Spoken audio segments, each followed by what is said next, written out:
ঘাটি বা সোণগুটিৰ খেতি কৰি স্বাৱলম্বী হ'বলৈ সক্ষম হৈছে দৰঙী বহুমুখী কৃষি সমবায়খনে। এই দৃশ্য দৰঙৰ বাঘপৰি চাপৰিৰ। কৃষি কৰ্মৰে স্বাৱলম্বী হোৱাৰ নিদৰ্শন দাঙি ধৰিছে দৰঙৰ খিলঞ্জীয়া যুৱকে।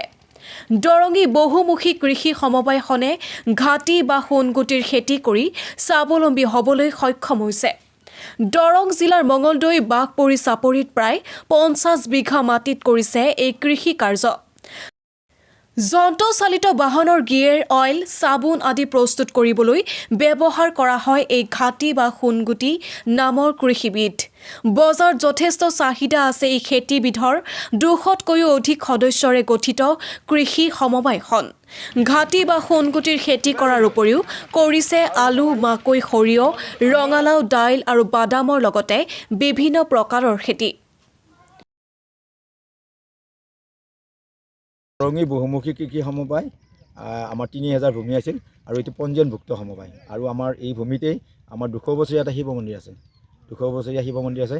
এই শিৱ মন্দিৰ আৰু দৰঙী বহুমুখী কৃষি সমবায় আমি যুটীয়াভাৱে আমি এই 3000 বিঘা মাটি যে বেদখল হৈছিল, আমাৰ অসমৰ জনপ্ৰিয় মুখ্যমন্ত্ৰী জননেতা ডক্টৰ তেজস্বী মুখ্যমন্ত্ৰী ডক্টৰ হিমন্ত বিশ্ব শৰ্মা মহোদয় আৰু দৰং আৰু ওদালগুৰি লোকসভা সমষ্টিৰ আমাৰ সকলোৰে জনপ্ৰিয় সাংসদ মাননীয় দিলীপ শইকীয়া মহোদয় অৱগত কৰিছিলোঁ। আৰু মুখ্যমন্ত্ৰী মহোদয়ৰ বিশেষ তৎপৰতাত আমাৰ জিলা প্ৰশাসনে 200 বিঘা মাটি আমাক 3200 বিঘা মাটি চমজাই দিবৰ কাৰণে সক্ষম হ'ল। আৰু এই 200 বিঘা মাটিত ইতিমধ্যে আমি ঘাটি বা সোণগুটি এইটো খেতিৰ নাম হ'ল ঘাটি বা সোণগুটি, বাদামৰ খেতি আৰম্ভ কৰিছোঁ।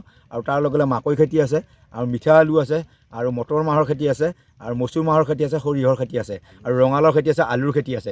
এই খেতিসমূহ আৰম্ভ কৰিছোঁ। আৰু আমি এই খেতিৰ জৰিয়তে কি হয় যে গিয়াৰ অইল কেনেকৈ প্ৰস্তুত হয় এই খেতিৰ জৰিয়তে, যে আমাৰ ঘাটি বা সোণগুটিৰ খেতিৰ জৰিয়তে আমাৰ যে যন্ত্ৰচালিত আমাৰ মেচিনাৰীসমূহ আছে, যেনে গাড়ীৰ গিয়াৰ অইল বনায় বা মেচিনাৰী কিছুমান মেচিনাৰী উদ্যোগৰ গিয়াৰ অইল প্ৰয়োজন হয়, এই গিয়াৰ অইলসমূহ এই খেতিৰ পৰা প্ৰস্তুত কৰে। আৰু লগে লগে চাবোনো হয়, এই খেতিৰ পৰা চাবোন হয়। অসমত যথেষ্ট মাৰ্কেট আছে, খাৰুপেটীয়াত মাৰ্কেট আছে, আৰু অসমৰ বাহিৰতো যথেষ্ট মাৰ্কেট আছে।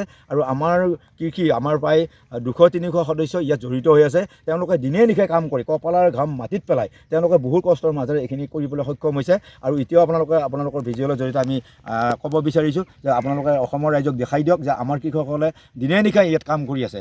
আৰু আমি জিলা প্ৰশাসন, আমাৰ দৰঙৰ বিভিন্ন আমাৰ সাংবাদিক বন্ধুসকল, অৰাজনৈতিক সংগঠন, ৰাজনৈতিক সংগঠন, আমি সকলোৰে আগন্তুক দিনৰ সহায় বিচাৰিছোঁ যে আপোনালোকৰ সহায় সহযোগিতাৰে আমি যাতে কৃষক এই সেউজীয়া পথাৰখন আমি সুন্দৰভাৱে আৰু আগুৱাই নিব পাৰিম, সেই তাৰে আমি আশা বুকুত বান্ধিছোঁ। আৰু মুখ্যমন্ত্ৰী মহোদয় যাতে দৰঙলৈ আহিলে আমাৰ সমবায়লৈ যাতে এবাৰ আহে, আমি জনপ্ৰিয় মুখ্যমন্ত্ৰী মহোদয় এই স্থানৰ পৰা কৰযোৰে আমি অনুৰোধ জনাইছোঁ।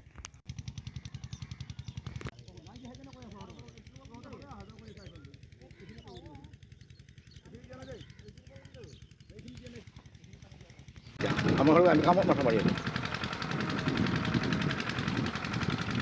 পোকা চোকা আপুনি চাওক কেতিয়া লাগিছিল কমছি মেচিন তিনিটা কেতিয়া লাগিছিল ইয়াতে পানী দিব লাগিব চাৰে 500